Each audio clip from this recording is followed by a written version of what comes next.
नमस्ते, कैसे हैं आप? हमने लास्ट वीडियो में बात की थी जीएसटी में रिफंड की। रिफंड में हमने बात की थी, हमने जस्ट रीड किया था, इसको डिटेल में स्टडी नहीं किया कि रिफंड मिलता है जीरो रेटेड सप्लाई पे, zero rated supply of goods पे एंड सर्विसेज पे। फिर हमने पढ़ा था रिफंड मिलता है इन्वर्टेड टैक्स स्ट्रक्चर पे, फिर मिलता है आपको डीम्ड एक्सपोर्ट पे। इस केस में आपको रिफंड मिलता है। हम zero rated supply of goods को पढ़ रहे थे, इसको हमने डिटेल में स्टडी किया था कि zero rated supply of goods में क्या होता है, एक्सपोर्ट ऑफ गुड्स किसे बोलते हैं। हमने इसमें स्टडी किया था एक्सपोर्ट ऑफ गुड्स क्या होता है, ये हमने स्टडी किया था। और जो इसमें दो तरीके की ऑप्शंस थी वो हमने डिटेल में पढ़ा था, हम डिस्क्रिप्शन में दे देंगे इसका लिंक। अभी हम पढ़ेंगे कि जो जीरो रेटेड सप्लाई है वो सर्विसेज के केस में कैसे आईटीसी क्लेम करेंगे आप, कैसे, किसको बोलेंगे एक्सपोर्ट ऑफ सर्विस। देखिए, जो zero rated supply of service, अगर कोई ऐसा सप्लायर है जो जीरो रेटेड सप्लाई को सर्विसेज की सप्लाई कर रहा है, मतलब एक्सपोर्ट कर रहा है सर्विसेज को, सबसे पहले हम पढ़ेंगे एक्सपोर्ट ऑफ सर्विस क्या होता है। हमने एक्सपोर्ट ऑफ गुड्स हमने देखा था, गुड्स होती है, एक्सपोर्ट ऑफ गुड्स होती है जिसमें आपके अपनी इनवॉइस रेज कर दिया है और जो गुड्स है वो इंडिया से बाहर चली गई है। एक्सपोर्ट ऑफ सर्विस में होता है कि जब जो सर्विस है वो कंप्लीट हो गई है, मतलब सर्विस प्रोवाइड कर दी है, प्लस हमें जो पेमेंट है वो रिसीव हो गई है। ये दो कंडीशन फुलफिल हो जाए तभी किसी सर्विस को बोलते हैं कि ये एक्सपोर्ट ऑफ सर्विस है। अगर कोई ऐसी सर्विस है जिसपे हमें, सपोज कीजिए जून मंथ है, जून मंथ में हमें एडवांस पेमेंट रिसीव हुआ, एडवांस पेमेंट रिसीव हुआ हमें 90 लाख, ठीक। उसके बाद जब हमने इस मंथ में इस एडवांस जो जिसके हमें एडवांस पेमेंट रिसीव हुई, इसके रिगार्डिंग जो हमने सर्विसेज कंप्लीट की, मतलब सर्विसेज प्रोवाइडेड की हैं, वो प्रोवाइड की हैं 60 लाख की, इस एडवांस पेमेंट के रिगार्डिंग जो हमने सर्विसेज प्रोवाइड की हैं। तो इस केस में जब हम एक्सपोर्ट ऑफ सर्विस की बात करेंगे तो वो 90 लाख नहीं होगा, वो 60 लाख होगा, क्योंकि 60 लाख वो अमाउंट है जिसके अगेंस्ट हमने सर्विसेज भी प्रोवाइड कर दी और हमें पेमेंट भी रिसीव हो गई है।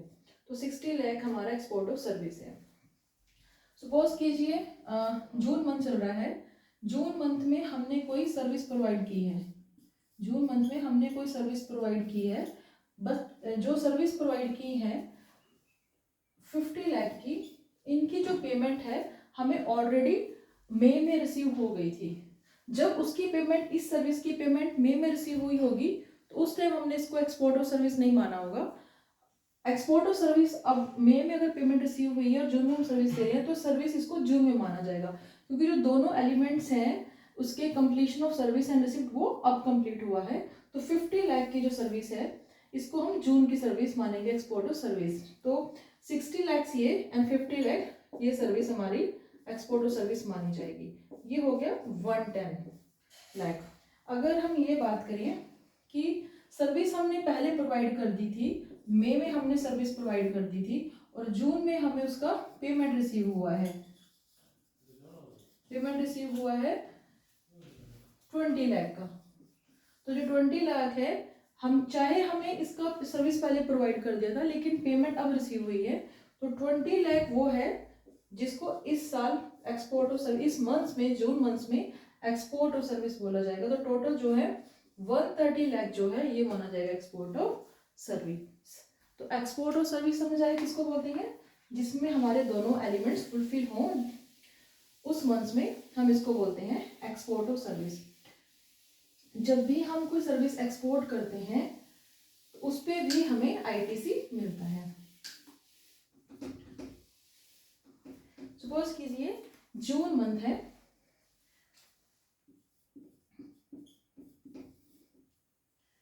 जून मंथ में भी हमने बोला था ना एक्सपोर्ट ऑफ सर्विस हमारा 130 लाख है, ठीक है। अगर वो कुछ डोमेस्टिक हमने सर्विसेज भी दी होंगी, डोमेस्टिक सर्विसेज भी दी होंगी, सपोज कीजिए वो हमने दी हैं 50 लाख की, और हमारे पास जो जून मंथ है, जून मंथ में जो हमारा CGST, SGST, IGST, जून सिर्फ और सिर्फ जून मंथ का जो ओपनिंग बैलेंस है वो कवर नहीं होगा। हमारे पास ये ITC है, तो जून मंथ में हमारे पास ITC जो है, इसमें ओपनिंग जो बैलेंस है जून में, कोई भी ओपनिंग बैलेंस कवर नहीं होता। CGST ये 10 है, ये 20 है, ये 6 है, तो ये 36 लाख हमारे पास ITC पड़ा है। अब देखिए हम इसको कैसे कैलकुलेट करेंगे। हमने जून में अपना जो एक्सपोर्ट ऑफ सर्विस किया है 130 लाख का, अब इसको हम कैसे क्लेम करेंगे कि हमारा रिफंड ऑफ ITC कितना बनता है। रिफंड ऑफ ITC बनेगा जून मंथ में जब आपने सप्लाई किया, जून मंथ का आपके पास 36 लाख का ITC का बैलेंस है, ठीक। 36 लाख, आपके पास एक्सपोर्ट ऑफ सर्विस कितनी है 130 लाख, आपके पास टोटल सर्विस एडजस्टेड सर्विसेज कितनी होगी, मतलब टोटल सर्विस कितनी होगी 130 लाख एंड 50 लाख, 180 लाख, तो 26 लाख ऐसा है जिसका आप रिफंड क्लेम कर सकते हैं। लेकिन जो आपका ये 26 लाख है, इसको आप क्लेम करने से पहले इसमें कुछ और भी आपको देखना पड़ेगा कि ये तो आपका रिफंड बन रहा है जून मंथ का। जब आपने इसका हम देखेंगे कि जून की जो रिटर्न फाइल होगी जुलाई में, ठीक है, जो जब इसकी देखेंगे ECS में इलेक्ट्रॉनिक क्रेडिट जो आपका है, उसमें आपके पास क्रेडिट बैलेंस कितना है। गवर्नमेंट चाहेगी कि आप इसको ITC ले लो, अगर ले सकते हो तो। ये क्रेडिट बैलेंस चेक करेंगे, क्रेडिट बैलेंस सपोज कीजिए 15 लाख है, कब है ये 20 जुलाई को चेक करेंगे। दो, एक अमाउंट वो जो आपने कैलकुलेट की इस तरीके से, दूसरा वो जो आपने जिस मंथ का आपने एक्सपोर्ट किया है उससे नेक्स्ट मंथ में 20 जुलाई को आपके पास ई क्रेडिट लेजर में बैलेंस कितना है आपके पास, ये 15 लाख, ठीक है। थर्ड होगा जब आप इसके लिए एप्लीकेशन देंगे इस रिफंड के लिए, उस डेट पे आपका क्रेडिट ITC का क्रेडिट बैलेंस कितना है, सपोज कीजिए तो आपका है 20 लाख, तो इन तीनों को कंपेयर करेंगे, जो सबसे कम होगा उसको, उसके लिए आप रिफंड क्लेम कर सकते हैं। इसमें आपका 15 लाख है तो 15 लाख को आप क्लेम कर सकते हो।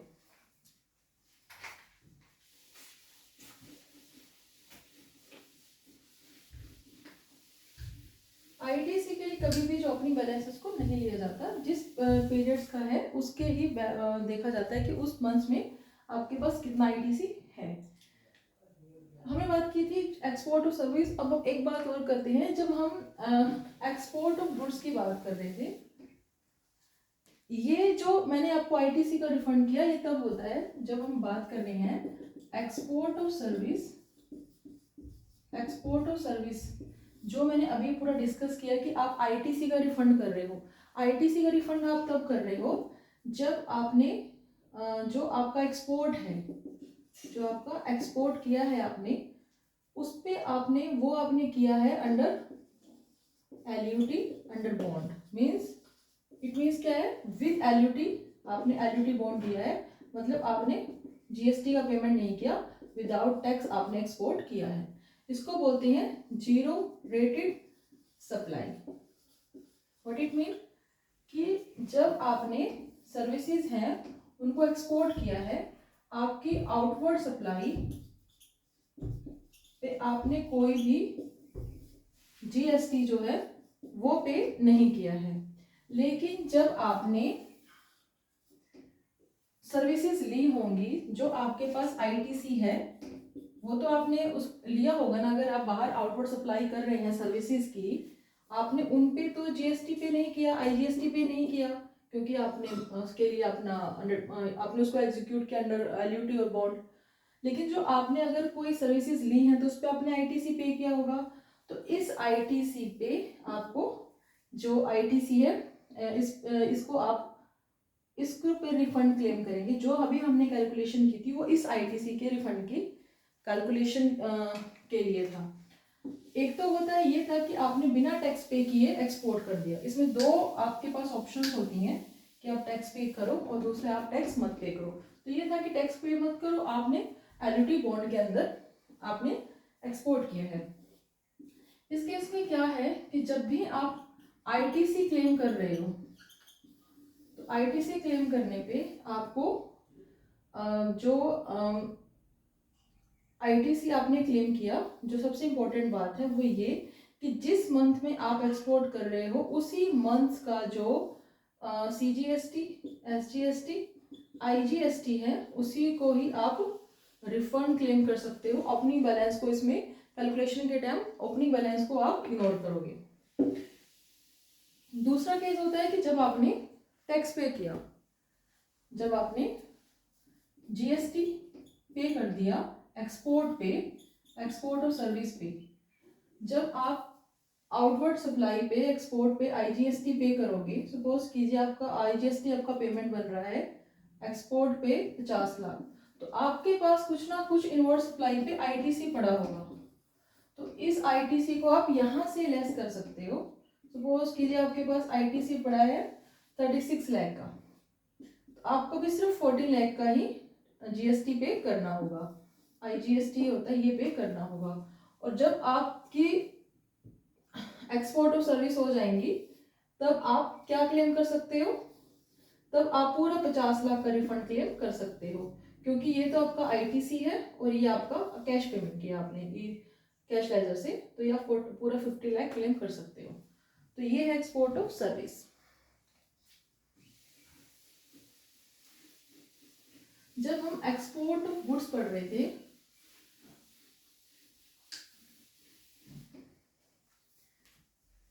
ये आपने zero rated supply, zero rated supply में गुड्स का हमने देखा था लास्ट क्लास में, उसको हम डिस्क्रिप्शन में दे देंगे उसका लिंक, और सर्विसेज का, दोनों का देखा।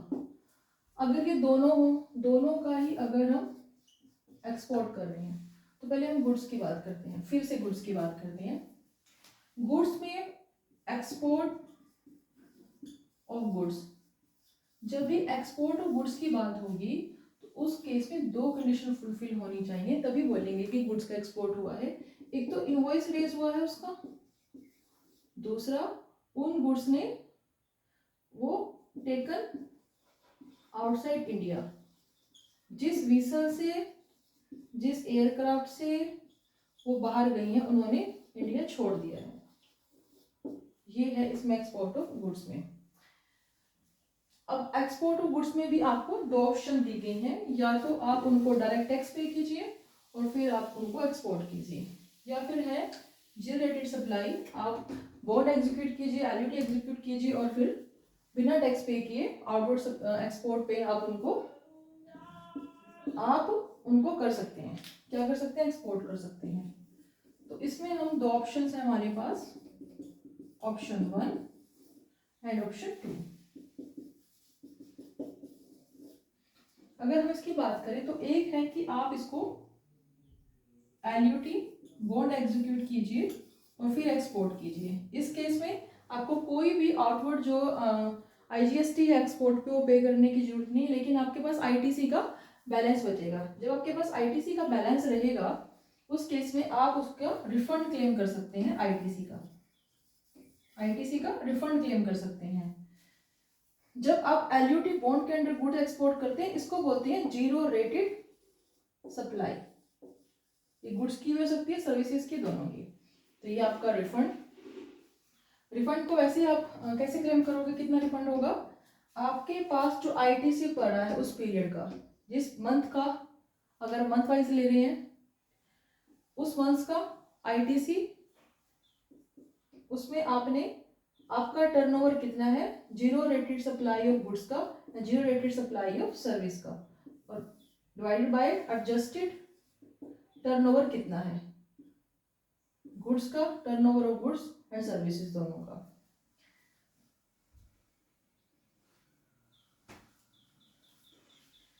ये है इसमें जो जब बॉन्ड इशू किया जाता है, आप जब बॉन्ड में वैल्यू होती है इसकी, जो आपकी गुड्स होती है इनकी वैल्यू होती है कि किस वैल्यू है, कितना है, ठीक। जब गुड्स अप्लाई करते हैं तो जब आप बॉन्ड एग्जीक्यूट करते हैं, बॉन्ड एग्जीक्यूट कर रहे हो, एलओटी एग्जीक्यूट कर रहे हो, तो उसमें आप क्या करोगे, उसकी वैल्यू होती है गुड्स की। आप 50 लाख की गुड्स एक्सपोर्ट कर रहे हो, ये आपके बॉन्ड एलयूटी में है। बट सपोज कीजिए आपने 1000 क्वांटिटी एक्सपोर्ट किया है और इसका वैल्यू है 50 लाख आपके बॉन्ड में, लेकिन डोमेस्टिक मार्केट में इसी 1000 सेम यूनिट्स हैं, इसको आप बेच रहे हो, सप्लाई कर रहे हो 30 लाख में।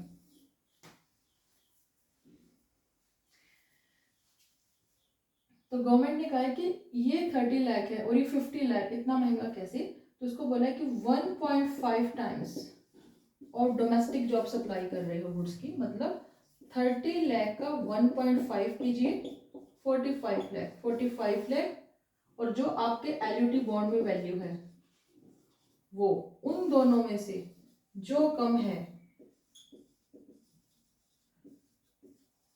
उसको हम बोलेंगे एक्सपोर्ट ऑफ गुड्स की वैल्यू। मीन्स ये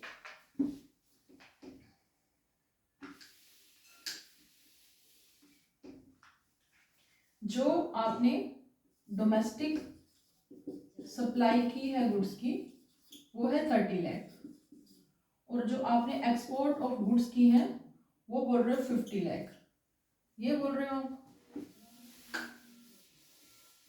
अब क्या होगा, और सपोज कीजिए जो आपके पास आईटीसी का बैलेंस है वो है 15 लाख, ठीक।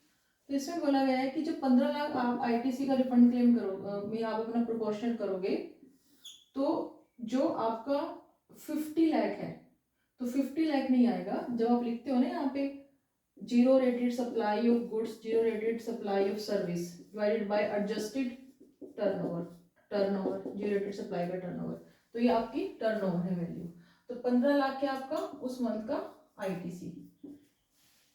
अब आप क्या करोगे, एडजस्टेड टर्नओवर कितना होगा, ये जो डोमेस्टिक है, जो डोमेस्टिक क्वांटिटी सेम होना चाहिए। सपोज कीजिए यहाँ भी 1000 क्वांटिटी है और यहाँ भी 1000 क्वांटिटी है, तो 30 लाख का 1.5 टाइम्स किया हमने, तो ये आ गया 45 लाख, और वैसे कितना है 50 lakh, which ever is lower कितना आ गया 45। तो यहाँ 50 लाख नहीं लेंगे, जीरो रेटेड सप्लाई का टर्नओवर 45 लेंगे and divide by 45 lakh plus domestic कितनी है 30 लाख, तो कितना हो गया, ये कैसे होगा 50 लाख 45 लाख 95 लाख। तो आप कितना रिफंड क्लेम कर सकते हो, इसमें रिफंड क्लेम कितना करोगे,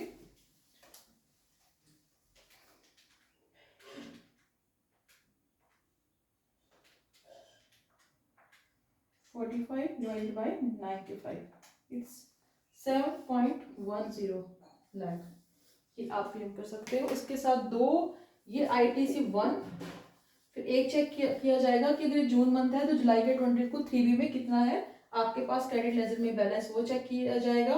सपोज कीजिए वो है 6 लाख, फिर जब आप एप्लीकेशन दे रहे हैं उस डेट पे आपके पास क्रेडिट बैलेंस कितना है, मान लीजिए वो है 9 लाख, तो 6 लाख आपका के लिए आप रिफंड आपका क्लेम कर सकते हैं। Thank you.